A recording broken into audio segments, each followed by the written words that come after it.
Oh boy. So, judging by the fact that you see a wall of text on the board right now, this is definitely going to be one of the longest news of the week video that I am going to do because there's been a lot of news that has happened in the last 3 days. And this is why I said in the off season that I am going to at least have to do 2 news of the week video during the off season because there are more rumors, more trades, and more signings that has happened in the off season than you would be seeing in the regular season. And in these 3 days alone, we already had probably the most news that I can actually fit on this board out of any other news of the week video that I've done in the regular season. But first of all, let's talk about something that just happened today and that something extraordinarily happened in terms of the upcoming All Star game. So, you know how in the past couple of years, in terms of the MLS All Star game, it's usually between MLS All Star versus a European giant team like Real Madrid, Atletico Madrid, or even Juventus. And, over the years, it was kind of exciting to see that, the best of MLS is going to be facing against a European giant team. But as the year goes, it kind of started to get a little bit boring, and the fact that fans kind of feel like watching the best player in MLS facing against a European giant team that is still in their preseason and probably going to put a B squad into this All-Star game is just not entertaining whatsoever. Well, it seemed like this year the league kind of realized that, and they did something that I think fans has been asking for what the All-Star game should be having. But before I talk about that, the MLS All Star Game will be taking place at Banc of California Stadium in Los Angeles on July 29th, 2020, and that this new format that they are going to go is not MLS All Star against an unknown European giant team, but instead it's something that the fans been asking, which is MLS All Star versus Liga MX All Star. I mean, I cannot wait to see how this, of course, will turn out. I mean, there's always been a lot of discussion of which league is the best in terms of North America, and there's always tends to be a rivalry between MLS versus Liga MX, and that you have pretty much seen that it seemed like both of these leagues are trying to keep creating competition in terms of seeing who is actually the best, and it's now has happened into the All-Star game, and that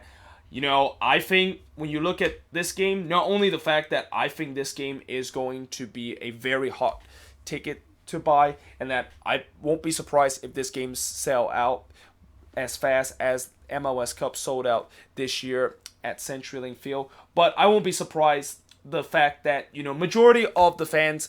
attending this game will be Liga MX fans, because when you put kind of like an MLS versus Liga MX game in Los Angeles, you know for a fact that there's going to be a ton of Liga MX fans that's going to be showing up in this All-Star game in Los Angeles, mainly because a lot of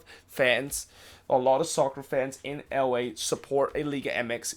club, and they want to go to this game to either see some of their player to be participate in this All-Star game, or see a couple of player that is playing in the league that their team is supporting to be facing against the best player in MLS. So yeah, I mean, I'm definitely very excited to see how this game will turn out. And for those of you wondering, am I going to maybe think about attending this game? I don't know, because again, tickets I think is going to be sold out very fast. And keep in mind, since this game is taking place at Banc of California Stadium, which I'm kind of a little bit surprised because I feel like they could have easily put this game at that new stadium called SoFi Stadium down in Inglewood, where it holds 70,000 fans, and it could expand it to 100,000, and that they could have easily put that game, and that could potentially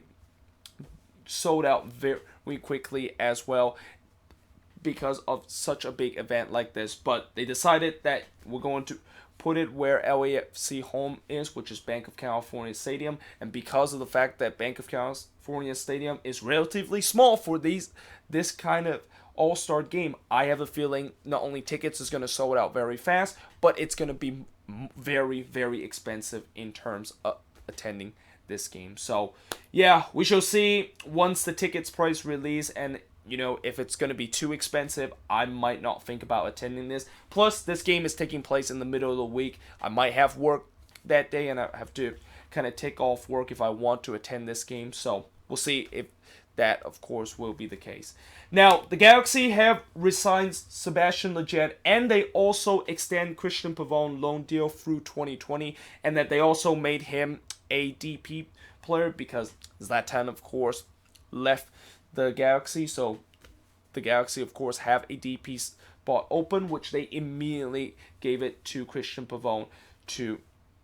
basically occupy that spot, which is not a big surprise because everybody knew that once Pavón loan deal expired at the end of this season, that there's no doubt that he's going to be a DP player. Like, it's still kind of shocking, the fact that Pavón somehow, in some way, is still able to sign with the Galaxy, despite the fact that the Galaxy did not hand him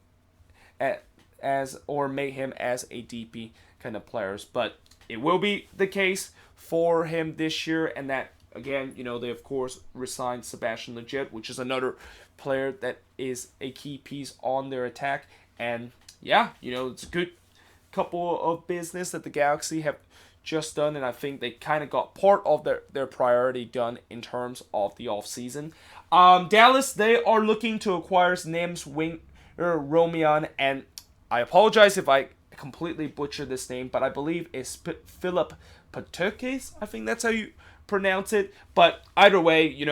I don't know much about this winger, and that I think this is kind of one of those signings for FC Dallas where, when they are not getting player in their squad from their roster, they usually sign somebody that you probably have never heard of before, and that sometime it kind of works out, sometime it doesn't work out. So we shall see if this, of course, could potentially work out, but it's still a report right now. There's no official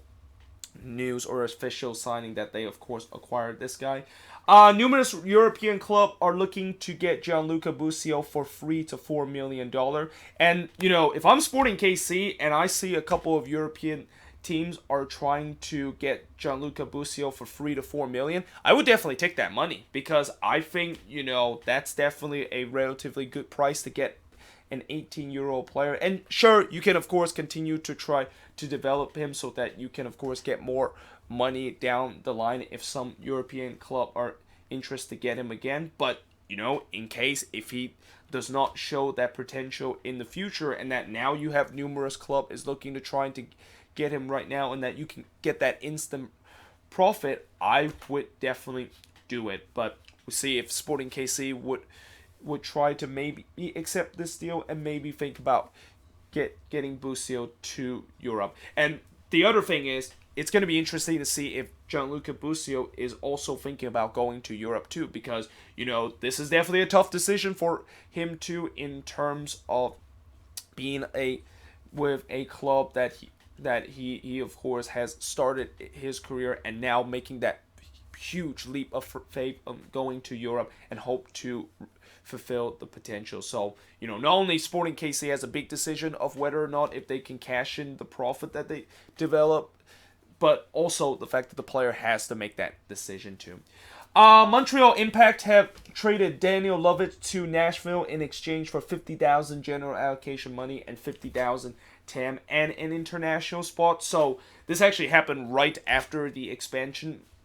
draft, when Nashville, of course, picked all their players, and then Montreal basically came calling and say, you know what? How about take Daniel Lovitz from us, and all you need to pay is $50,000 GAM and $50,000 TAM and an international spot, which is definitely not that much for Daniel Lovitz. Although Lovitz, he had a very tough season last year for Montreal, and I think, in previous year when he was very decent, because of the fact that he kind of had a little bit of a rough season last year with Montreal, that value of him kind of dropped down. But he's still a very decent fullback, and I think Nashville can definitely use him in terms of that depth that they have in the fullback position. But moving on, we got the Portland Timbers officially announced that they have signed Croatian center back Dario Zeperic. So I believe this is probably a replacement for Zarek Valentin that they lost during the expansion draft. But the most important thing that I think Timbers fans are are really paying attention is whether or not if Diego Valeri is going to resign. And it seemed like, from what I heard, he is very close in terms of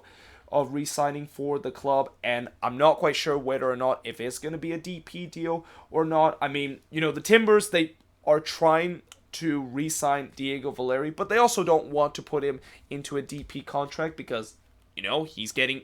old, and that I know even though his production level hasn't really dropped, we've seen many times before, as player gets older, their production level will start to drop, and that they kind of see that in Diego Valeri, and that's why they are not really thinking about just giving a designated player contract to a guy that maybe have 1 or 2 year left in his leg in terms of producing well for this team. But yeah, we'll see what happened, and we'll see if we can get more detail later on of when the Timbers re-sign Diego Valeri. Is it going to be a TAM contract, or is it still going to be a DP contract? Peruvian winger Kevin Curvedo is reported to come to MLS in 2020, and I believe this guy was actually rumored to go to either Minnesota and NYCFC, and that of course didn't work out, but now he's back in the rumor mill in terms of going to an MLS club. From what I heard, some people think that he might be landing to NYCFC because it seemed like so far in this offseason, NYCFC is kind of doing a little bit of clean house and trying to restock the arsenal that they have had. But at the same time, some people also say that he could be ending up in Seattle and end up with his teammate Raul Ruidiaz in that position. So we shall see which club will potentially be interested in him, or is this going to be like last time where he was rumored to go to Minnesota or NYCFC and things kind of broke down. The Dynamo have traded Ramel Kyoto to Montreal Impact in exchange for Victor Cabrera and $100,000 general allocation money, which definitely is not a lot of money that Houston received for Kyoto as they hoped that they would, but at the same time, at least they get Victor Cabrera, and the fact that they at least get some sum of money, because Kyoto, his value, as I was saying about Daniel Lovitz, he's kind of another guy that in previous year, he had a very decent year, and then last year, he basically just fell off a cliff, and that's why his value just completely plummeted. And, if they, of course, would have got this deal done last year, it would definitely not be worth just $100,000 general allocation money. It'll probably be worth more than that, but because he had a very rough season for the Dynamo, that is just kind of the amount that they, of course, will get. But, the Dynamo, they're in a situation where they are trying to maybe rebuild and trying to get as much money and get as much assets off of those players that they've developed. So guys like Mauro Manotas and Elise, those guys, I think most likely they're going to be traded this offseason, and they're going to try to cash in that asset and trying to get some players to replace those players. Well, they technically already had a couple of players that's going to be replacing their spot. Christian Ramirez most likely might be replacing the role that Mauro Manotas is, and Darwin Quintero might be the guy that will be replaced Albert Elise in terms of that position. Now, NYCFC. These last couple of days, I think, it's been kind of a rough couple of days for NYCFC in terms of the news cycle, because there are definitely at least a couple of players that has either got their contract declined, or the fact that there is a rumor that their sporting director is going to be leaving for another team. But first of all, they of course declined Ebenezer Ofori option for this upcoming season. This technically is not a bad thing for NYCFC because Ofori, he kind of really fell out of favor and really didn't play a lot of minutes for NYCFC, so it was no surprise that they declined his option for this upcoming year. But here's where the bad news will begin. They are report to be looking to lose their sporting director Claudio Reyna to Austin FC, and that this is definitely going to be a tough loss for NYCFC because Claudio Reyna, besides the fact that, the only bad thing I think he has done with NYCFC is not get that stadium for NYCFC and kind of just stop NYCFC from playing at a baseball stadium, no, it's Yankee Stadium. But it's also, that's the only thing that is bad that he has done, and that he's been doing a great job in terms of building this NYCFC team from being an expansion team that missed the playoffs in the first season to be a team that regularly compete in the playoffs and always in the conversation of either winning Supporters Shield or winning MLS Cup. So there's no doubt that that's going to be a big loss if they, of course, lose Claudio Reyna to Austin FC. But even a bigger loss that they might suffer is Keaton Parks, who is rumored to be back with Benfica after a season-long loan with NYCFC. And Keaton Parks, even though he wasn't really a regular starter for NYCFC, you can definitely see that when he was playing with this team, he definitely had that potential of being a great midfielder. And that, this is the thing about loans, and this is kind of the repercussion in terms of loan deals where, when you're, of course, decided to get a player on loan of another club and you don't have the option to buy, you basically don't have control in terms of whether or not you get to keep the player or not. It's the team that, of course, loaned the player to you gets the call in terms of whether or not if they allow you to keep him on a permanent pace, or are you going to be allowed to loan him for another year, and that they can, of course, extend his loan. So, this could be definitely a big loss for NYCFC, and that, they're definitely hoping that it will not be the case, and that it's going to be up to Benfica of whether or not if they can, of course, give Keaton Parks another year of loan at NYCFC, or if NYCFC will have to open their wallet book in terms of trying to pay a transfer fee to Benfica to get Keaton Parks on a permanent deal. Now, the Rapids today announced that they have signed Lawless Abubakar on a permanent deal in exchange for, get this, 400,000 general allocation money and international spots. And when I first look at this, I was absolutely stunned because, for a guy that near the end of the season, we were talking about whether or not if the Rapids can afford to try to keep Abubakar because he could potentially become the most expensive defender in terms of allocation money in league history, and that it's going to be at least $1 million that Colorado have to pay to Columbus in terms of keeping Abubakar. Well, it turns out that not only it wasn't even $1 million that the Rapids have to end up paying for Columbus for Lawless Abubakar, but it wasn't even close. It was only 400,000 general allocation money and an international spot. I mean, if I'm Columbus, I'm kind of lost for words in terms of why exactly they decided to set the bar so low in terms of the general allocation money that the Rapids had. I mean, I think the Rapids themselves, I don't think they can even believe the fact that they're getting him for such a cheap price, and that there's no doubt that once they heard this, they absolutely accepted this deal because it's an absolute steal. This is a guy that clearly should be worth more than $1 million of allocation money and more than just the one international spots that the Rapids will have to sacrifice. I mean, unless I think for Columbus, they're so desperate in terms of getting an international spot because they kind of lost one when they give it to Elena in order to get Darlington Nappy, then, that of course makes sense. But, 400,000 general allocation money, and that they kind of, I thought this was going to be maybe the money that they can make up for in terms of signing for Darlington Nappy, and they pay like around $1 million for him. Not only that doesn't even cover it, but it's not even like twice as amount of money that they, of course, paid for Darlington Nappy at Elena. I mean, the bottom line is, I'm absolutely stunned that Colorado got such a steal of move, and I'm pretty sure other clubs are going to be very upset and very jealous the fact that the Rapids have just got one of the best center back in the league on such a cheap amount of player. And if you don't believe the fact that that is such a cheap amount, well, listen to this next news. So the Rapids, besides the fact that they secure Lawless Abubakar on a permanent deal, but they also secure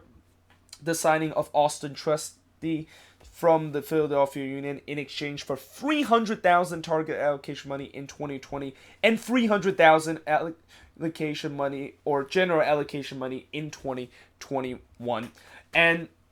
the fact that Austin Trusty, which the Rapids have to pay $600,000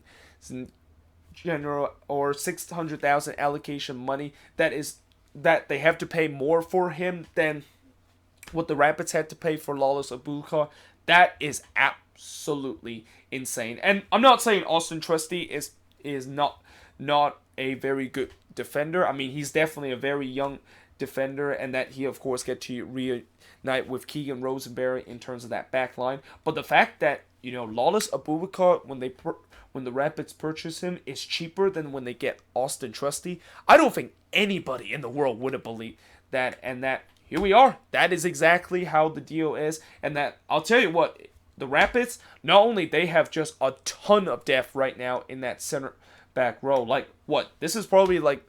their 8th center back that they had in their roster, and that I feel like during this offseason, maybe they're going to have to shed costs in terms of some of those center backs that they had, because I don't think there's no way in the world you should be getting that many defender in your team. But, if they do shed some costs and that they can use that cost to buy a decent DP striker or a decent DP attacker, not only that if this Rapids team could potentially make the playoffs, but they could really be an MLS Cup contender. I mean, when you have that kind of an elite defense and also you potentially could get an elite attacking force, yeah, this team can be a very dangerous team heading into next season. And, the Rapids right now, they are doing great business in the offseason. And, if what we saw near the end of the season where they made a big run to almost make the playoffs will continue heading into next season, this team is definitely going to be a team that's not just a dark horse team, but a team could compete for MLS Cup heading into next year. But finally, or actually not finally, we've got 2 news left in the news of the week board. But the Union themselves have declined option for Marco Fabian and Harris Medunian, and this is definitely a no-brainer for the Union. As much as they are going to lose their main DPs that they signed from previous year, I just have a feeling they weren't going to keep Marco Fabian, especially how he didn't really live up to that price tag that they paid for him to be a designated player, and especially the fact that he's been injured a lot throughout this season. I have a feeling they just feel like they need to just kind of cut that loss and think about getting another DP to replace Marco Fabian. And, Harris Medunian, he's a very decent player for the Union, but he's also going to turn 35 next year. And you see a lot of team, when you see a guy that starts to turn 35 or 36, unless if he's a club icon or he's a guy that a lot of fans love him and, clubs are reluctant to try to let go of fan favorites, even no matter how old they are,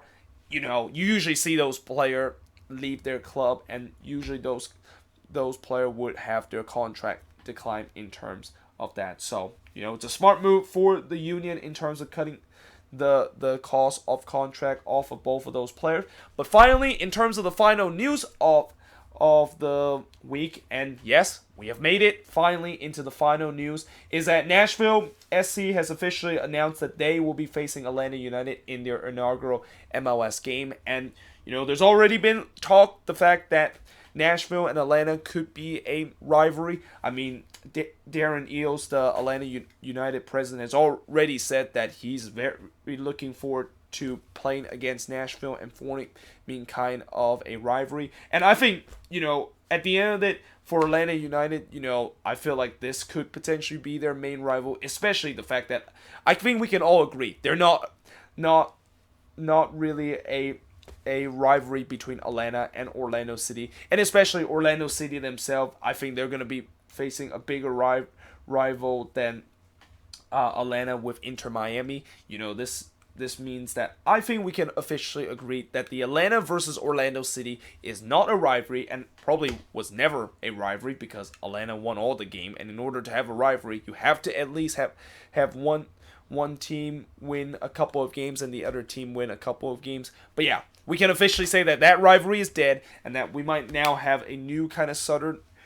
derby with Nashville and Atlanta facing off each other in one of those Southern derbies. And we also have we have Orlando City versus Inter Miami in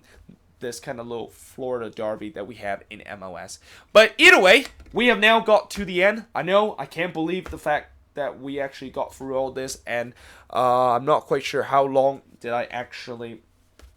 kind of spend in terms of doing this video, but hope you guys enjoyed this video. If you do, make sure you guys leave a like, smash that subscribe button, and oh, by the way, if you made it to the end, congratulations for making to the end, and now you basically caught up in terms of what has happened in MLS. And I won't be surprised that when I have to do this again on Saturday or Sunday, this board is going to be filled again, because as I said, the off season is where some of the biggest news and just some of the log jam of trades and rumors will happen in the off season. So yeah, stay tuned for that on Saturday. But either way, hope you guys enjoy this video, and I will see you guys next time.